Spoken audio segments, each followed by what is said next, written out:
নমস্কাৰ স্পেনসকল সকলোকে job master Assam চেনেলটোলৈ স্বাগতম জনাইছোঁ। আশা কৰোঁ সকলোৰে ভাল।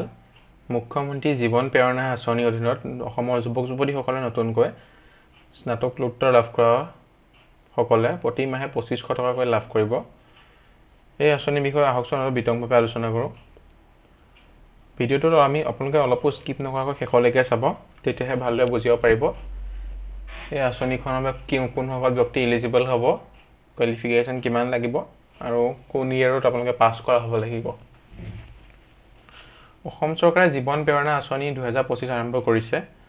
বৰ্তমান কৰ্মসংস্থাপন নোহোৱা অসম ৰাজ্যৰ যুৱ স্নাতক আৰু গৱেষণা পণ্ডিতসকলক আৰ্থিক সাহায্য প্ৰদানৰ বাবে অসম চৰকাৰে জীৱন প্ৰেৰণা স্কিম প্ৰৱৰ্তন কৰিছে।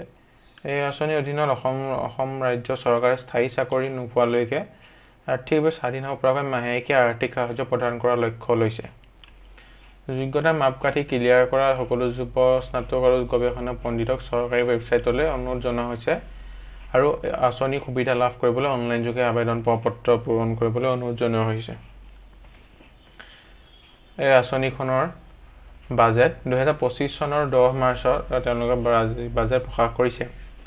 মুক্তিৰ সময়ত অসম ৰাজ্যৰ বিত্তমন্ত্ৰী শ্ৰী অজন্তা নেওগে জীৱন প্ৰেৰণা আঁচনি মুকলি কৰাৰ কথা ঘোষণা কৰে। আঁচনি ঘোষণাৰ সময়ত বিত্তমন্ত্ৰীয়ে ঘোষণা কৰে যে ৰাজ্য চৰকাৰে আঁচনিৰ অধীনত মুঠ 25 কোটি টকাৰ বাজেট স্থাপন কৰিছে। 2500 টকা আৰ্থিক সাহায্য আঁচনিৰ অধীনত নিৰ্বাচিত হিতাধিকাৰীসকলক বাবে দিয়া হ'ব। অসম ৰাজ্যৰ শৈক্ষিক সমাজক ব্যাপক সহায় আগবঢ়াবলৈ ৰাজ্য চৰকাৰে গৱেষণা পণ্ডিতসকলৰ বাবে 25,000 টকাৰ এককালীন অনুদান আগবঢ়ায়। জীৱন প্ৰেৰণা আঁচনিৰ উদ্দেশ্য হৈছে জীৱন প্ৰেৰণা আঁচনি মুকলি কৰাৰ মূল উদ্দেশ্য হৈছে স্নাতক ডিগ্ৰী সম্পূৰ্ণ কৰা অসমৰ যুৱক যুৱতীসকলক সহায় কৰা। মাহেকীয়া আৰ্থিক সাহায্য লাভ কৰি যুৱক যুৱতীসকলে নিজৰ খৰচ নিজাববীয়াকৈ সম্পন্ন কৰিব পাৰে আৰু স্থায়ী চাকৰি নোপোৱালৈকে আৰ্থিকভাৱে স্বাধীন হ'ব পাৰে।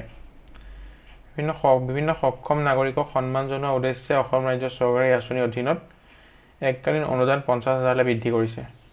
এই আৰ্থিক সাহায্য DBT প্ৰক্ৰিয়াৰ জৰিয়তে হিতাধিকাৰীৰ বেংক একাউণ্টলৈ পোনপটীয়াকৈ স্থানান্তৰ কৰা হ'ব। ইয়াৰ আবেদন প্ৰক্ৰিয়া অনলাইন হ'ব। আবেদনৰ আৰম্ভণি হৈছে 1 জুন 2025। প্ৰয়োজনীয় নথি আধাৰ কাৰ্ড আৰু বেংক একাউণ্ট। কোৱালিফিকেশ্যন গ্ৰেজুৱেশ্যন হ'ব লাগিব।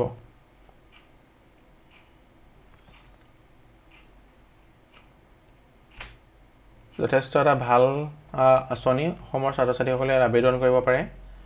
টোটেল 25 কোটি টকাৰ বাজেট হয়। আপোনালোকে যোগ্যতা মাপকাঠি এই জীৱন প্ৰেৰণা আঁচনি আবেদন কৰিবৰ বাবে গুগলত জীৱন প্ৰেৰণা আসাম বুলি চাৰ্চ কৰি দিয়াৰ লগে লগে সিহঁতৰ অফিচিয়েল ৱেবছাইটটো খোল খাব। তাত আপোনালোকে প্ৰথম ৰেজিষ্ট্ৰেশ্যন কৰি ল'ব লাগিব। ৰেজিষ্ট্ৰেশ্যন নিজৰ personal details Aadhaar card, PAN card, voter ID, bank passbook সকলোখিনি ৰেজিষ্ট্ৰেশ্যন কৰাৰ পিছত লগইন কৰিব।